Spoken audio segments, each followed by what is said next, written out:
Ladies and gentlemen, welcome to The Right Time, a Wave Sports and Entertainment original presented by Prize Picks.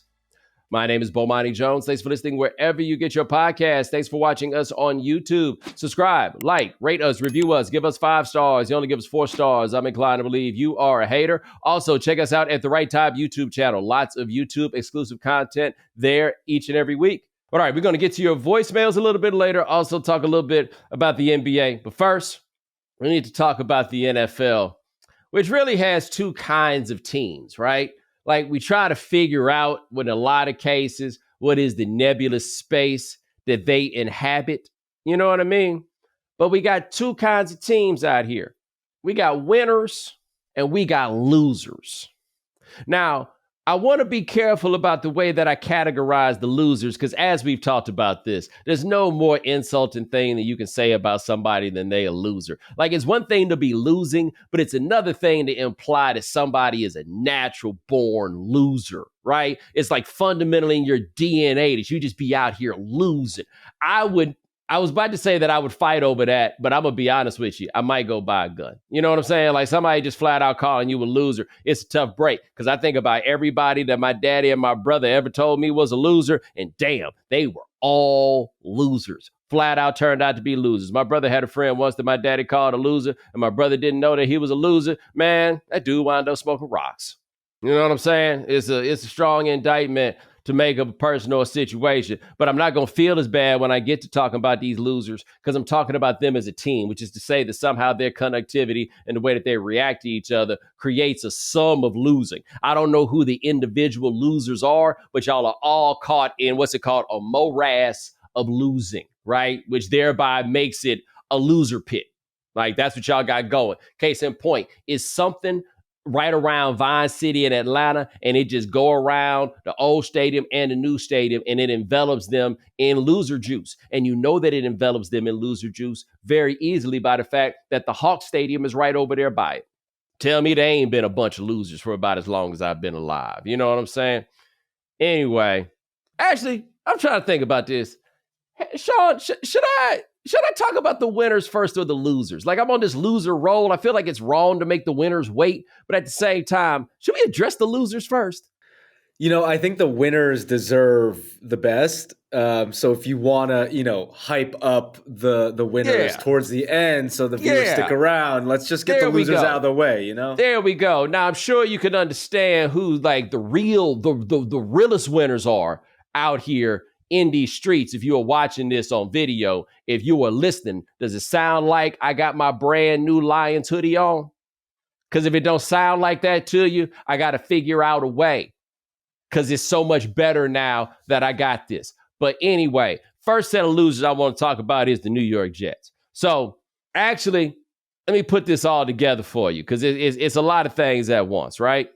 The people that run the NFL understandably figured they had themselves a winner for the game of the week because they had the Eagles and the Cowboys. That game been a big deal since I was 9 years old. I'm sure it was a bigger deal before that, but it was when I was 9 years old that Buddy Ryan put out a bounty on the Cowboys kicker. Long story. It was crazy times back in the 80s, even though the Cowboys that year were 1-15. Anyway, Dak Prescott is hurt. Dak Prescott's probably out for the year. They thought CeeDee Lamb was going to miss that game, but he wound up playing in the game. And they had Cooper Rush at quarterback. And Cooper Rush averaged 3 yards a completion. Not an attempt. A completion for the whole game. It was so bad they put Trey Lance in the game. And, everybody that was reasonably wondering why is Trey Lance not in the game. Trey Lance was like, let me explain. And he went out there and he was looking cheeky too. And the Cowboys just look like a bunch of losers. In a lot of ways, they look like a bunch of losers. And I understand why, how, ... a lot of people are down on Jerry Jones. I don't know why people find Jerry so problematic. I ain't even as down on him as y'all are about that time that they integrated his high school. That's a long discussion for another day, but I don't know. I don't find myself as down on Jerry. I think Jerry has been a better football man than he gets credit for.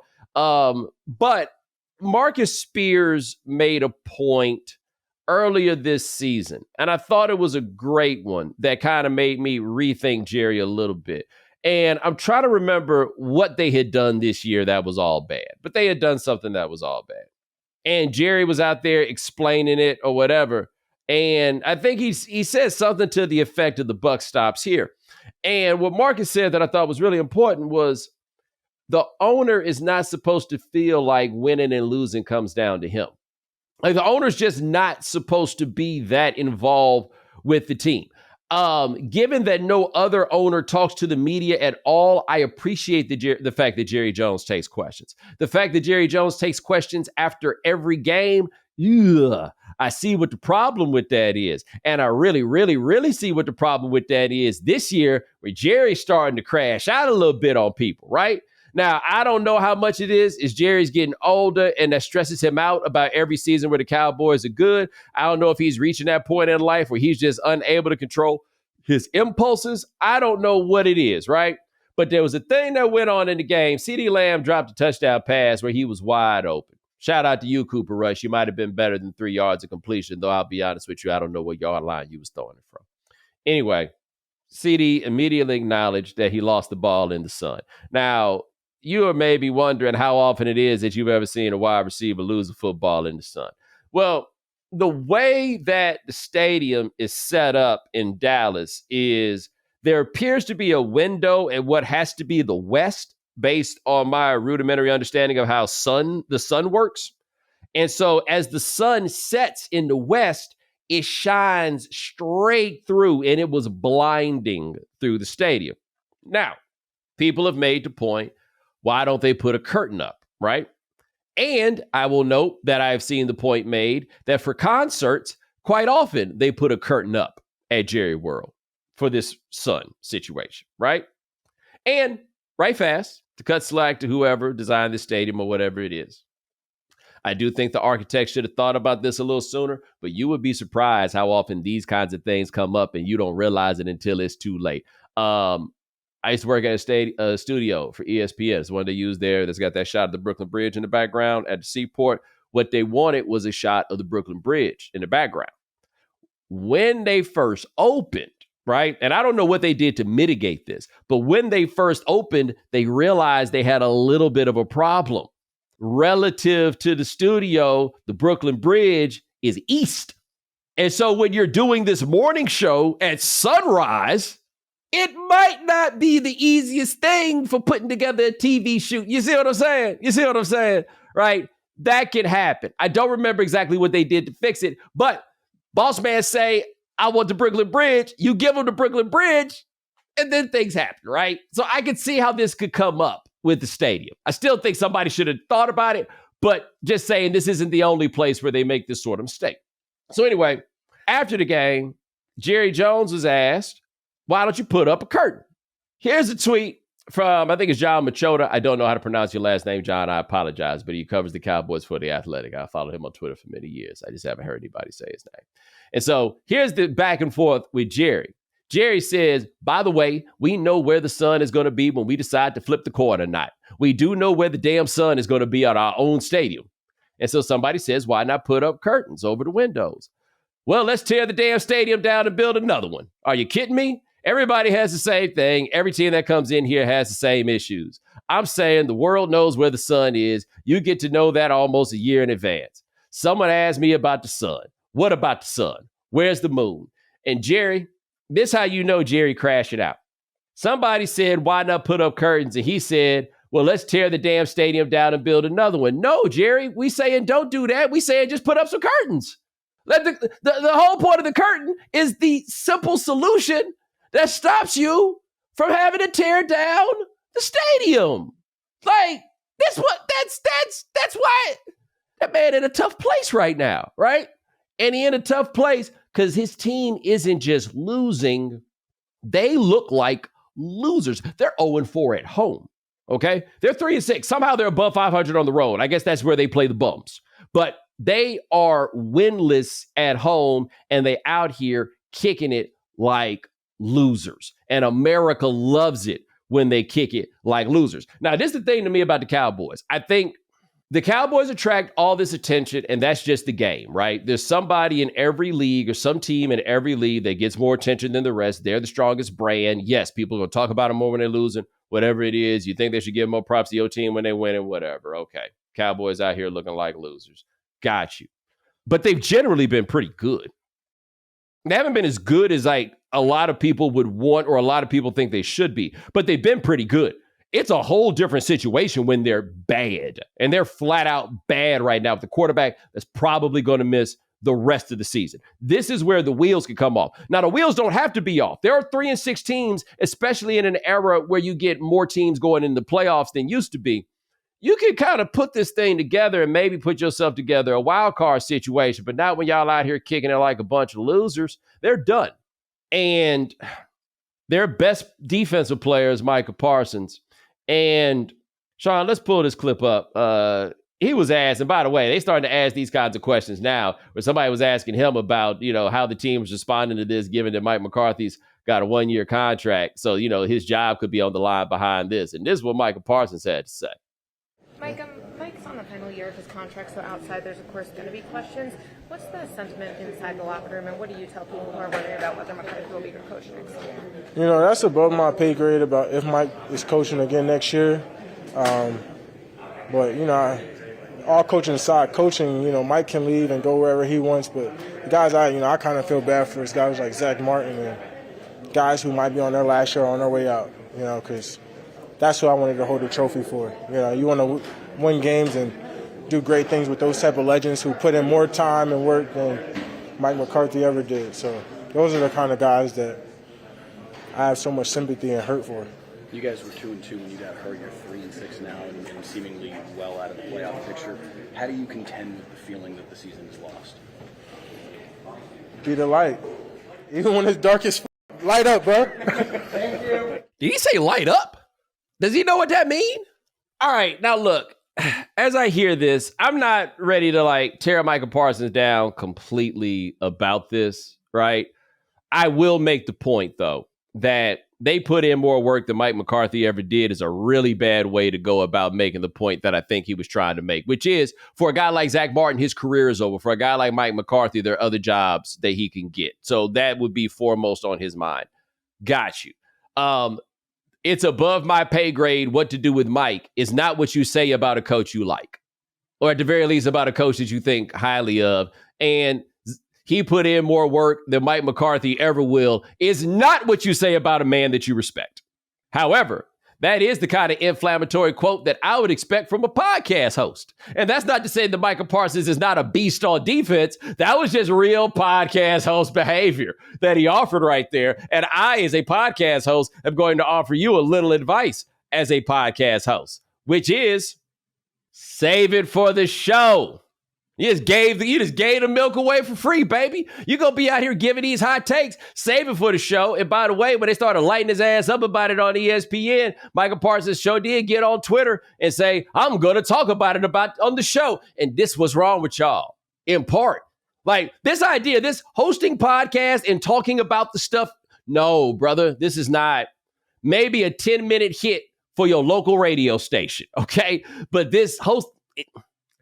y'all just seem to be clowns, right? But I didn't get to watch y'all be clowns because I live in New York, Sean, and they gave us the New York Jets. I was going to start there, and then I got caught up in the Cowboys. Yo, they're so bad. Oh, my God, they're so bad. I always look back to the week when Rodgers played really poorly, and you rightfully commented on his poor play, and then a slew of Jets fans after that Thursday night game when Aaron Rodgers for a split second looked good, gave you shit and kind of recircled your post. Yes. And it's just funny how quiet they are now. Haven't heard a peep. Haven't heard a peep from a single one of those people. Not a single one. Your team stinks. And by the way, they know that. Just so we're clear, they're hurting, right? They are not a silent, suffering bunch. They hurt loudly. They are in terrible shape. Now, there was that one play where Quentin Williams' brother hit Kyler Murray so hard he about knocked his helmet into the third row. I ain't never seen nothing like that. That was one of the Rocky Balboa hits. They're bad in every way. And they're so bad, there's not even really anybody to blame. You know what I'm saying? They don't have a coach anymore to blame. Aaron Rodgers, it's almost over, right? Like, we see what time it is with him. It don't even seem fair to blame him because everything else is so bad. Is it even his fault, right? Also, shout out to you, Kyler Murray. And I say shout out to you, Kyler Murray, because it wasn't that long ago that y'all was trying to tell me that the Cardinals needed to get rid of him. And he has come back and shown at the very least he is a very capable NFL quarterback. I tell you a team that would probably be in the playoffs if they had Kyler Murray, the New York Jets. That's some losers, right? Again, none of you guys are losers as individuals, but as the collections of people that you are right now, that's 53-man losing rosters. That's what you guys are. All of you, because it's a team game, are 153rd of loser. That does not make you a loser by yourself. But when you put it all together, losers, right angle. Anyway, let's talk about some winners, okay? First set of winners we got to talk about, obviously, is the Kansas City Chiefs, who stay getting to work right at 8:59:59. They stay getting in just in time, doing just enough to get that victory. They are... Sean, you want to talk about, like, what is the inverse of a backhanded compliment? They're one of the least impressive 9-0 teams ever. You know what I mean? It's honestly crazy because I like checked the score of the game and I was like, whoa, Broncos up 14-10. And not a single part of me was worried that they were going to lose. No matter what happened in the game. Not a single part was sweating it. Not a single part, man. The Chiefs this is not sustainable. That's what it comes down to. This is not sustainable, right? Point differential is what's telling you generally who the beasts are, okay? The Chiefs are not the beast. Even when you talk about how good they are defensively, is something I've talked about before. The Chargers in their own division are a much better defense. You can't keep this up, but you also can't deny they some winners, bruh. Like, they are stretching how far you can go being winners, but they some winners. It's the only way to put it. And I still feel like if it comes down to it and Patrick Mahomes got the ball in his hands, they're going to win. And you're not. There's some winners. Also, shout out to Russell Wilson, who showed some winner in him. The way he's out there playing with the Steelers, because he did not play well in that game, right? What they have decided is, I think Dominique talked about this on Friday, Russell Wilson going to make some mistakes here and there. They're going to be some incomplete passes, but every now and then he going to throw them moon balls and somebody's going to come down with it, and that gives them a big play element in their offense. But speaking of guys who might be losers, did you see that play where Russell threw that interception? He was trying to throw it to George Pickens, and he overthrew it, and Pickens missed it, and while Pickens was running for the interceptor, instead, he stopped and tackled a different commander and threw him down to the ground. It wasn't even the guy who was guarding it. It wasn't even the D-back who was guarding it. He just decided, I'm going to fight someone. He fought so much harder after that than he did for the ball. Like, since Georgia, he has just consistently been, wow, you'd be really good if it wasn't for those rocks in your head. Yeah, like for every good play he makes, he takes 2 steps back and makes 2 really crazy boneheaded moves. Like, there was another play later in the game or earlier where instead of like stiff arming a player, he decided to like full on like Superman punch them and didn't gain any yards or any advantage. And I was like, this guy's just got something going on. Vibes. Yeah, you just never know. You just never know what the vibe is. And the Steelers stay getting them, boy. The Steelers stay getting wide receivers that make the wild. Like, they're the Steelers, right? Everything you think about them, they stay with wide receivers that make wild decisions. Anyway, we'll put them in the kind of sort of winners category, and then we'll come talk about the real winners out here. The best team in the NFL, the Detroit Lions, who are winners, guys, winners. And you know how you know that they're winners? You know that they're winners because they threw 5 interceptions in the game and still won. Only winners can do that. Only winners can hold steady in the storm as those things go. Sean, I'm going to tell you how much confidence I had in the Lions. They were up by, I want to say it was 12 points. They were up by 12 points, or down by 12 points, rather, to the Texans. And I had been watching the game. I had been seeing how it was going. I went to bed. I knew they was going to win. I knew it. I should have told somebody I knew it before I went, because y'all gonna think I'm capping. Y'all gonna think I'm out here on some, I just knew we was gonna score 80 points that night. Nah, man. I knew that they was gonna win that game. I watched enough. I felt confident. I've seen enough from these guys. I know their steely resolve. Now, you may be asking the question, how you gonna be winners if you ain't never won nothing? To that, I say, man, fuck you. That's what I say to those people who ask that question, right?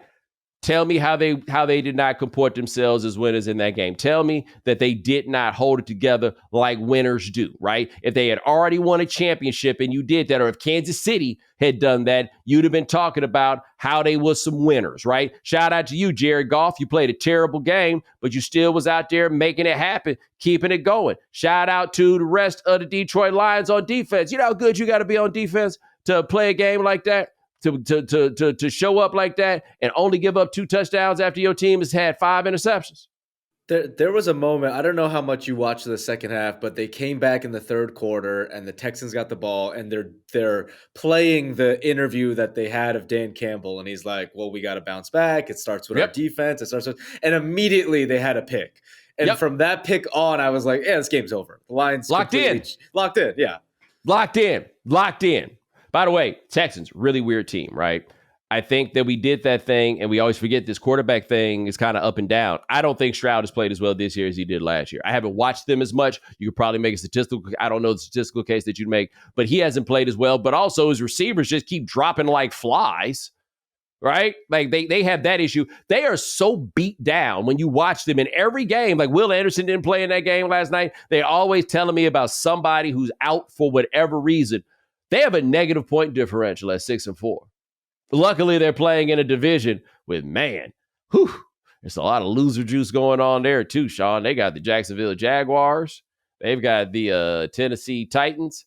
And they've got the Indianapolis Colts, who are learning the hard way. Joe Flacco is a fan favorite for reasons that don't have nearly as much to do with football as you would like to think.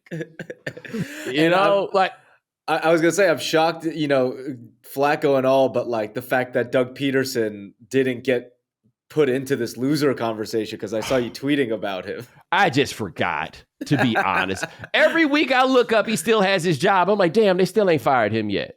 Right? Like, it's almost like if you go to somebody's house and the smoke detector chirp every time, you're like, damn, they still ain't changed the battery. It is so abundantly clear that you need to do this. Your house is going to catch on fire. And they're like, what do you mean gonna?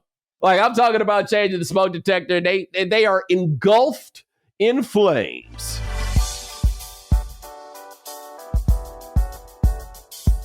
All right, Sean, I am a big proponent of a more violent basketball.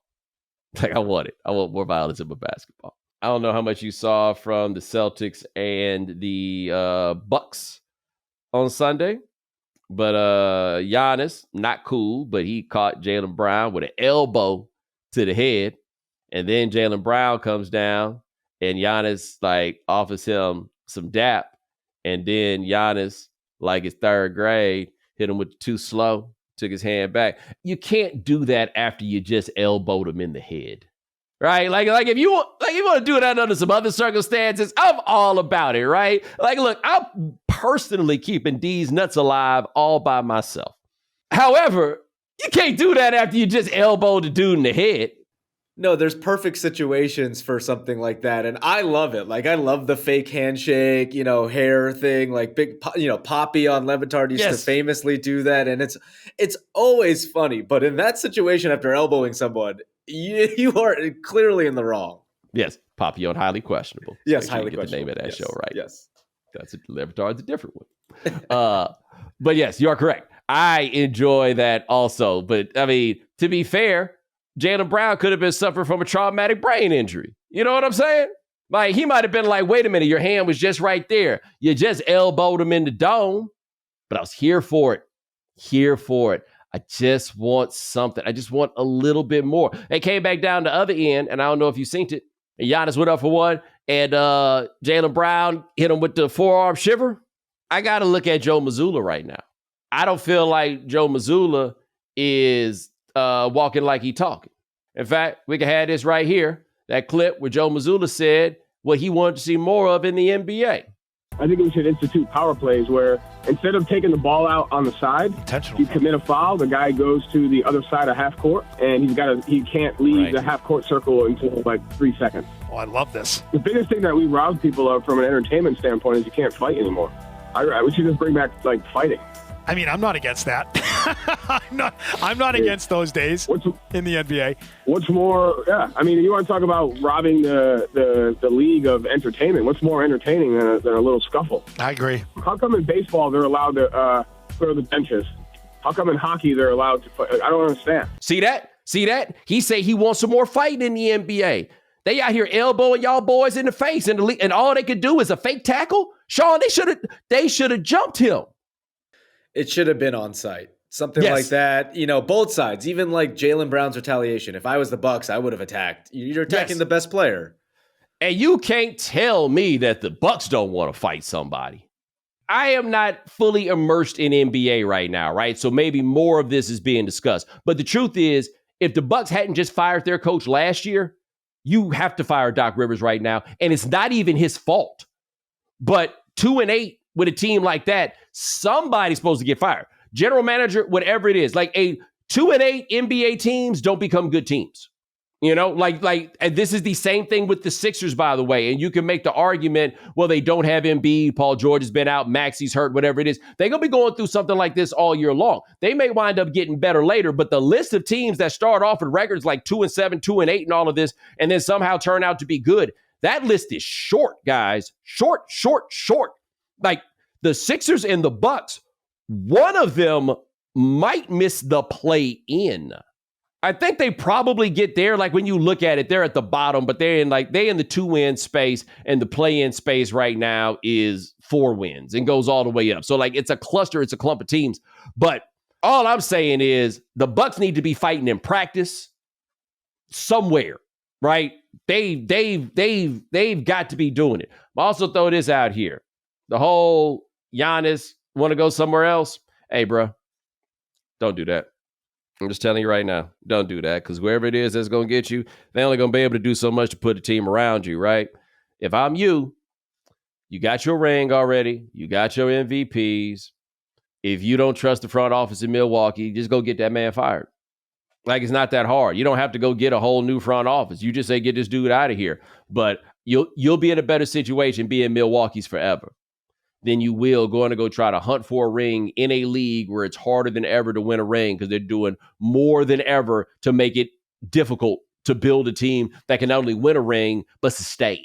So you can go somewhere and you can get that ring, and then you know what you can wind up? You can wind up out here like Denver. And yes, I know Denver has turned around because, my God, have you seen the best player in the NBA, Sean?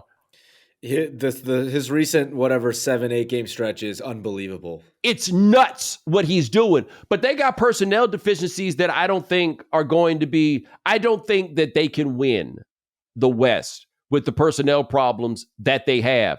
However, as recently as a year ago, I thought they were poised to go on a dynastic run.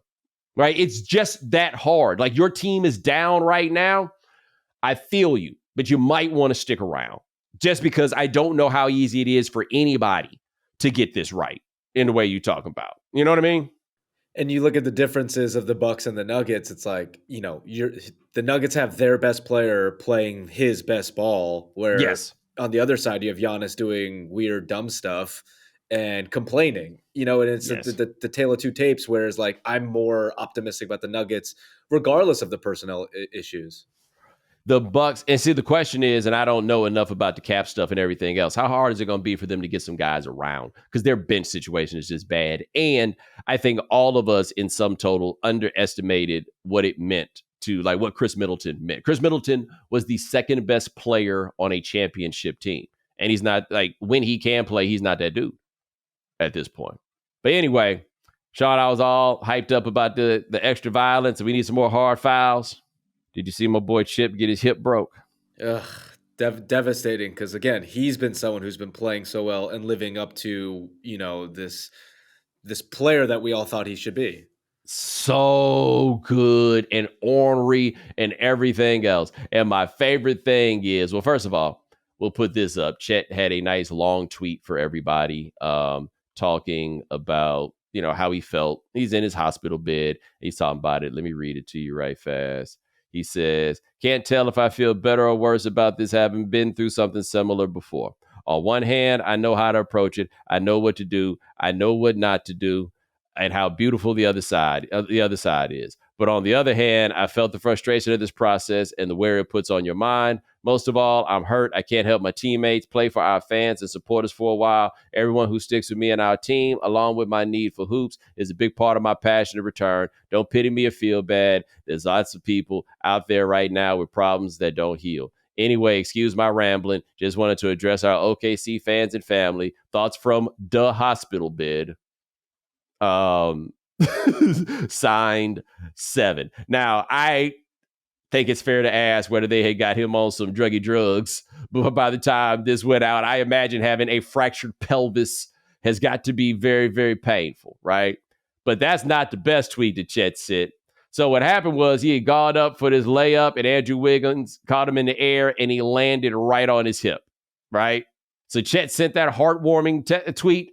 Let me make sure I get the time right. At 12:55 a.m. Central Time, at 1:34 Central Time, he says, I can't believe this MF still made the layup. So Wiggins went up, and then Chet went for him, and then Chet fell down. I can't believe he still made the layup.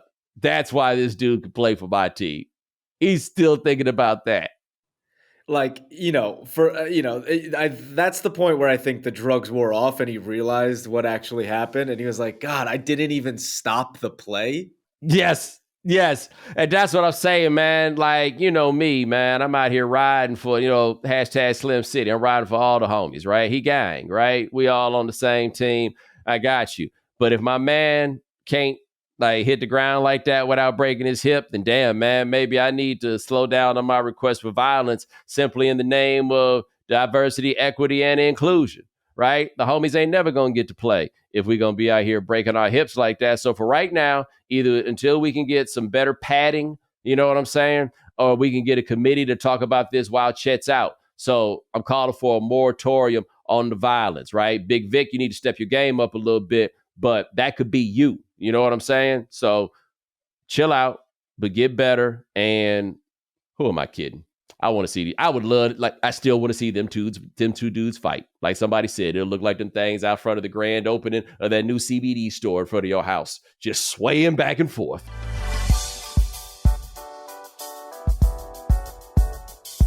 Hey, the NBA is officially back, which means you can turn $10 into $1,000 in a single game watching your favorite teams only on Prize Picks.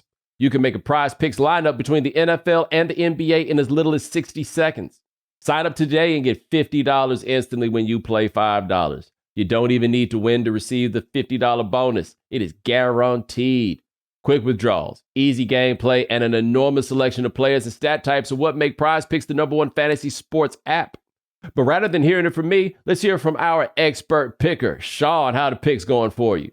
Bo, I guess I'm solely an expert picker for the sheer volume of picks I make, but it's nice having both the NBA and the NFL give some variety to the picks. Plus, Prize Picks invented the flex play, which means you can still cash out your lineup if it's not perfect. You can double your money even if one of your picks doesn't hit.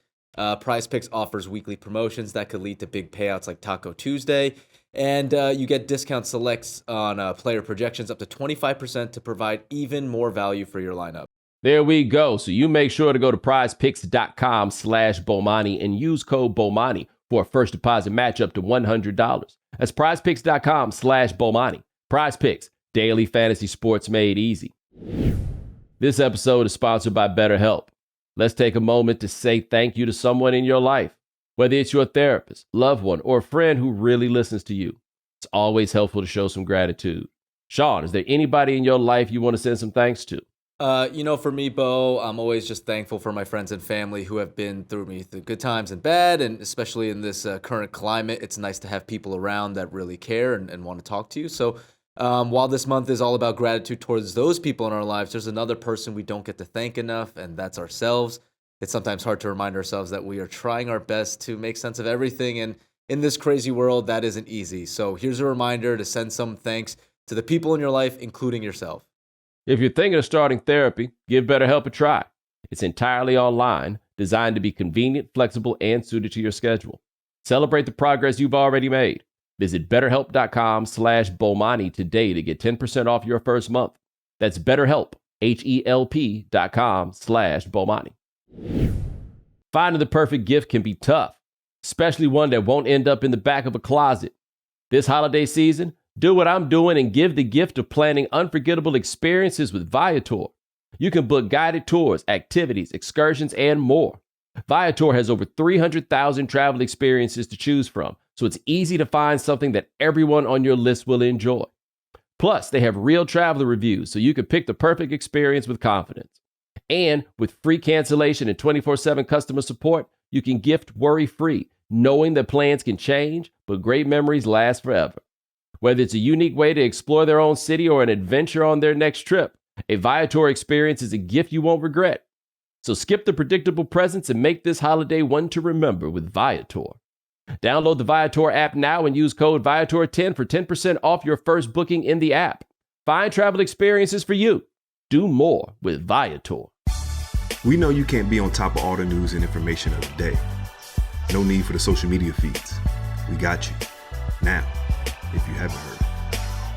All right, Bo, here is our first clip of the day. Hey, this is Peter Kafka. I'm the chief correspondent at Business Insider.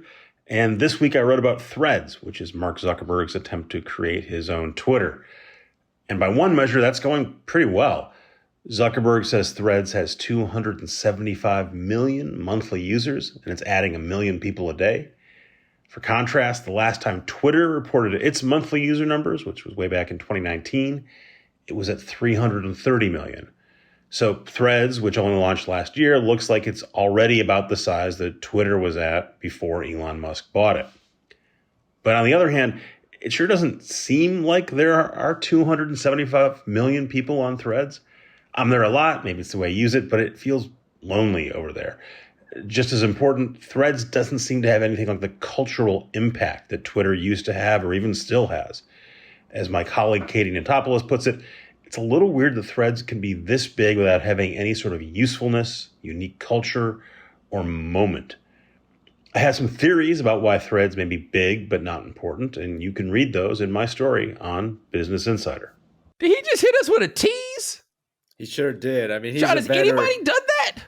A couple people have, but they've given enough info about their piece. But, Peter Kafka is a very, prolific writer. So I get the idea and the classiness of him being like, you could check it out in my story. I just want to know if it works. I'm just curious, right? He threw the people a cliffhanger out there. So the thing with Threads to me, and I could be wrong, but I always feel like the number is just somewhat inflated because they have such an easy pipeline to people being users, which is, do you have an Instagram account? Right. And then it goes straight over from there. And so they're like, you want to do this? Okay, cool. They say that people are using it. Okay, fine.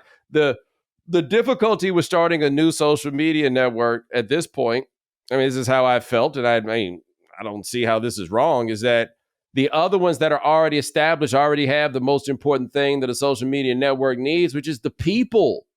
They're already there. The patterns are already established. And so on one level, it's like, yeah, okay, come over here and do that thing. But it's like showing up to the party when the door first opened. Ain't nobody to dance with. Why am I still here? So how do you get me to stay at a party and I don't know if people are going to show up?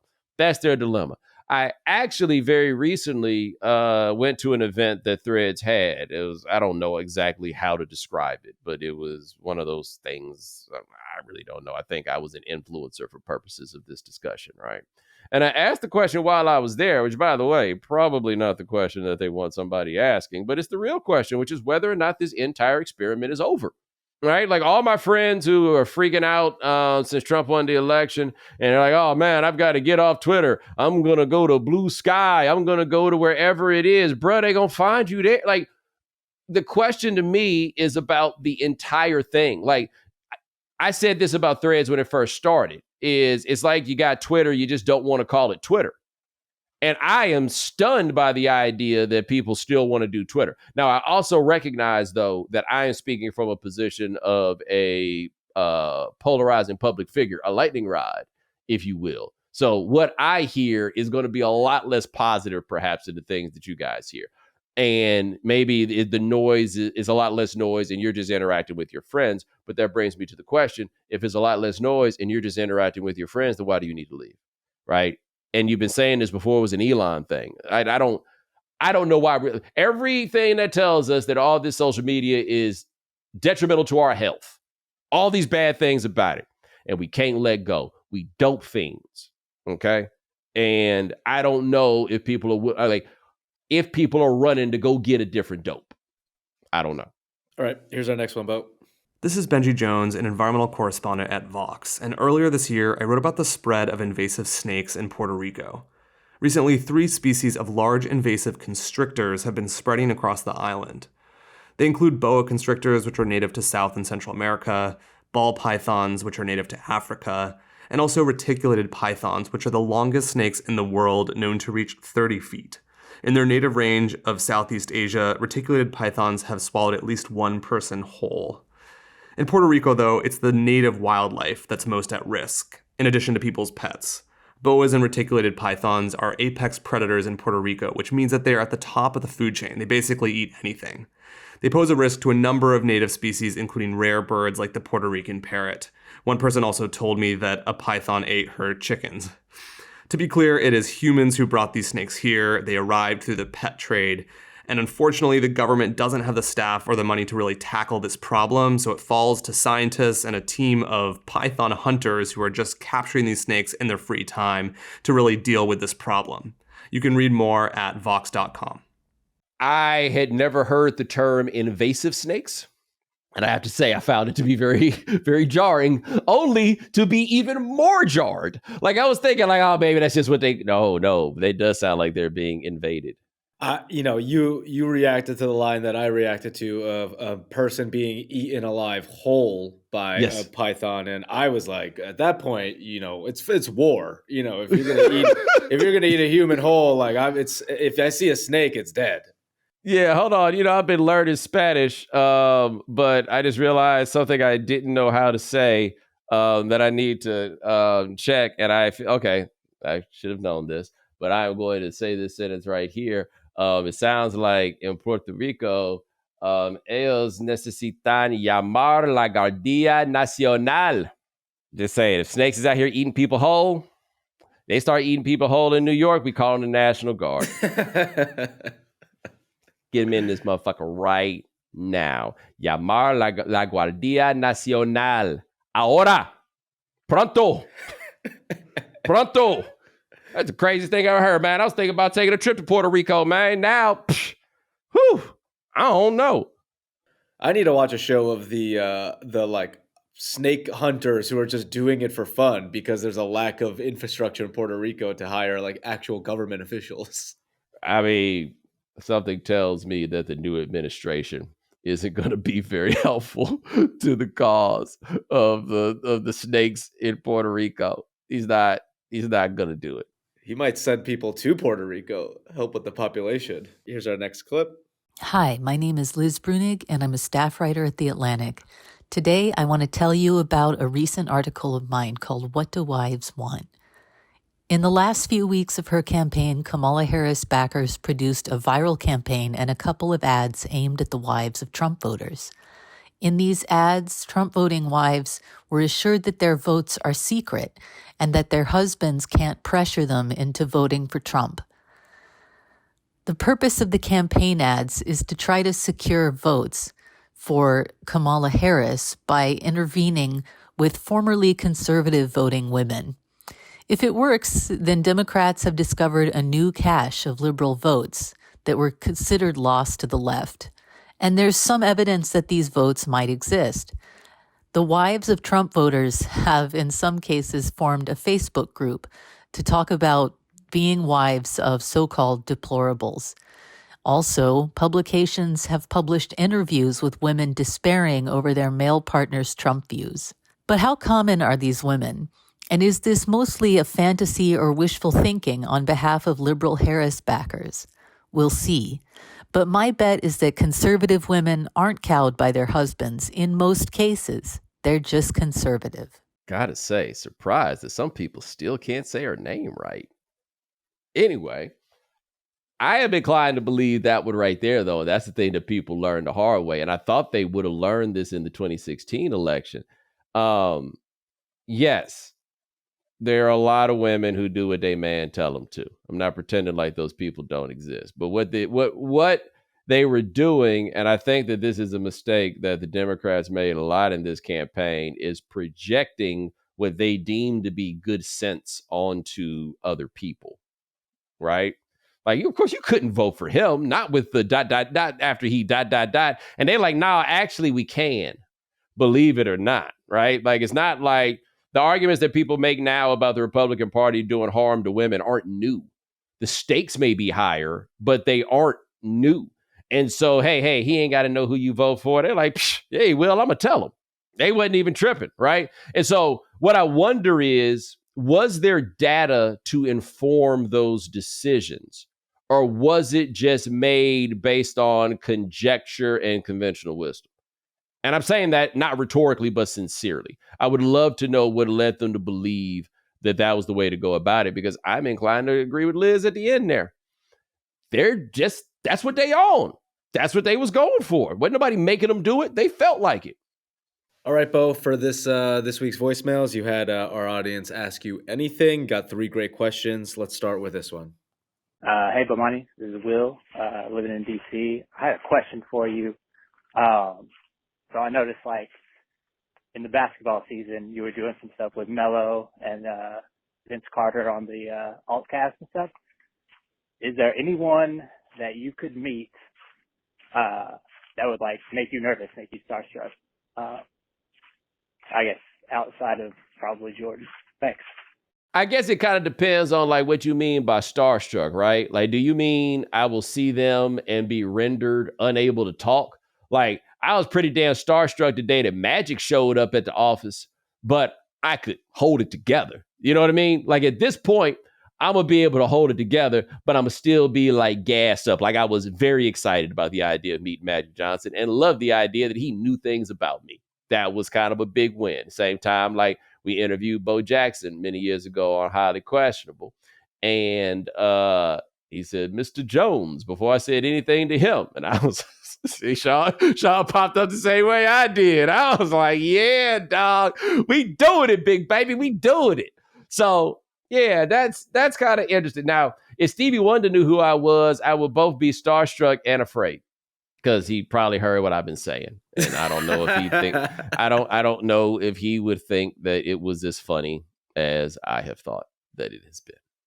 Yeah, I feel like at this point you've met enough athletes, you've met enough musicians or celebrities that no one really, like, phases you. But is there, like, you know how they say, like, never meet your heroes? Oh, yeah. Like, oh, actually, no, I forget. I did walk up on Edison Park at the Dumbo House one time a few years ago, and I was starstruck in part because I realized my entreaty was not welcome. He was not looking to meet a fan that day. And not only was he not looking to meet a fan, he was completely unaware of who Bomani Jones might be. I don't know if I was starstruck, but I do know 2 words in, I was quite shook. Here's the next one. Man, what's going down, Bo? What's happening, Sean? This is Ryan in H-Town, Texas, man. Say, Bo, I always appreciate when you and Joe get on and y'all talk about anything Houston related. That'd be Houston landmarks, Houston football. Name me, in your time you was down before you took off for school, name me your favorite Texas player you ever seen with your own eyes and your favorite game you ever been a part of and seen live. I'm going to holler at y'all. Appreciate what you do, man. All right. My favorite player that I've seen with my own eyes, if we are talking about basketball, it comes down to Steven Jackson and his dude named Bernard Smith, who went to Conroe. Bernard Smith was a beast. I think he played at University of Houston, I think is where he ended up. But anyway, they started at Texas. But anyway, that was 2. Football, yeah, that Michael Bishop thing was monstrous. So like the dude Lagway that plays quarterback at Florida now, his dad was the running back behind Michael Bishop. And so as good as DJ Lagway looks like he can be, he has to be so good to even be the best quarterback to ever come from Willis, Texas. Like, it was one of those. It was nuts. But Michael Bishop's a college football Hall of Famer. So, we're asking for a lot here. But yeah, I think if you ask me now, and then there's Adam Dunn, who I saw play football and basketball, and I did not see play baseball. But I remember when Adam Dunn was a sophomore, there was a tournament in Channelview, and Adam Dunn dunked the ball with 2 hands on a 3-on-2 break. And because he really didn't take basketball that seriously, he's sitting on the bench and talking to us in the crowd. And I'm a little surprised that he was talking to us because he's from New Caney, Texas, and they don't really like us. Anyway, IYKYK. So he turns around and we're talking to him, and he's like, yeah, no, baseball's my real sport. You got to realize, Dunn was the best quarterback in the Houston area, had a scholarship, and went to Texas on scholarship, was a very good basketball player. And then in baseball, the dude I went to high school with said he threw a pitch to Dunn, and Dunn hit it foul, and he got the ball back, and it had a dent in it. A dent in the baseball. I'm always so fascinated when like the star athlete who's great at football, great at basketball, great at whatever decides to play baseball. And I guess it's like a money thing and a wear and tear thing. But if you, like you said, if you could put a dent in a baseball, you might as well follow that sport. Well, yeah, that's the thing is, well, when you're better at baseball than everything else, then definitely you take baseball over football. I mean, it never dawned on me that Kyler Murray would come out here and play football if baseball was a real option. Like, that's a new thing now. It used to be always, if the guy committed to play for you, but he might get drafted in baseball, he's going to go play baseball. Like, that used to be the rule. That's flipping up now. And he got drafted top 10, right? Like he was a high pick. So his first round pick. Wild. I know it was the first round. I can't remember if it was top 10, but I think it was up there. Crazy. All right, here's our last question of the day. Hey, Bo. First time, long time. Wanted to ask you a question here because one of my favorite moments of you live on air on the radio is when that man called up to your station talking about the Black Africans.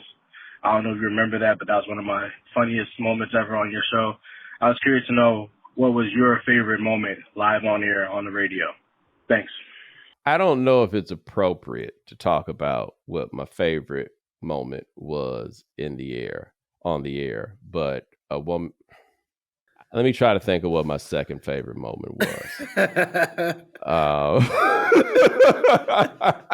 At first it was wild though, Sean. I'm gonna tell you about that one after we get off the air. I think the best is when my man Joe and Riley used to call up and do an impression of a black woman named Ruth in Holly Springs. And it was an incredible impression of a black woman, not at all offensive, headed all down to the minutia. It was fantastic. And I didn't even care that it was fake. He had me fooled for months and I didn't even mind because it was cash money every single time. My 3-hour lunch break, people go back between that and no, my bad. What am I talking about? The time that Mike Hitman called and someone had stolen his chalice from the club that he DJ'd at. And that morning, he, Good Game, and Darnell jumped in the car and drove to Indiana to run up on this boy who lived with his mama to get his cup back. And all of this happened while on the air as they extracted the cup from him.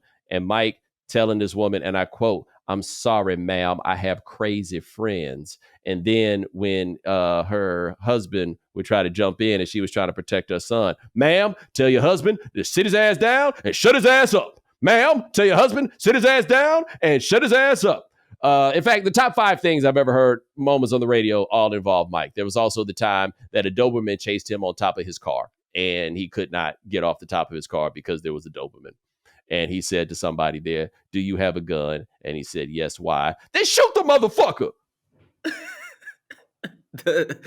Those peak radio days, I feel like you cannot replicate that anywhere. No, I cannot. The 2 years that we did the Morning Jones, you can't get that. It was on satellite too. You know what I'm saying? Yeah. Can't get that back. We had it all. But Sean, you got prize picks for the people? I sure do. Monday Night Football matchup, Rams versus Dolphins. Let's take Devon Achane, 0.5 rush reception touchdowns. Take more there. Kyron Williams, same pick. I'll take more there. Tyreek Hill, he seems due for a touchdown, so I'll take 0.5 rush reception touchdowns there. And Cooper Kupp, who's been back and healthy and playing some good football, I'll take more than 6 receptions, and those are my picks for tonight's Monday Night Football matchup. All right. Well, ladies and gentlemen, thanks so much for joining us here on The Right Time. Be sure to check out our YouTube channel for exclusive YouTube-only content. That is Sean Yu. He handles everything behind the scenes. Thank you, sir. Also, thank you to our If You Haven't Heard contributors. Thanks to Peter Kafka of Insider. Check out his story on Meta's threads at insider.com. Thanks to Benji Jones of Vox. Check out his story on massive invasive snakes that are on the loose and spreading in Puerto Rico at Vox.com. And thanks to Liz Brunick of The Atlantic. Check out her story on what wives want. Remember, follow The Right Time. Subscribe, like, rate us, review us, give us 5 stars. You only give us 4 stars, I'm inclined to believe you are a hater, and we'll talk to you guys in a couple of days. Take it easy.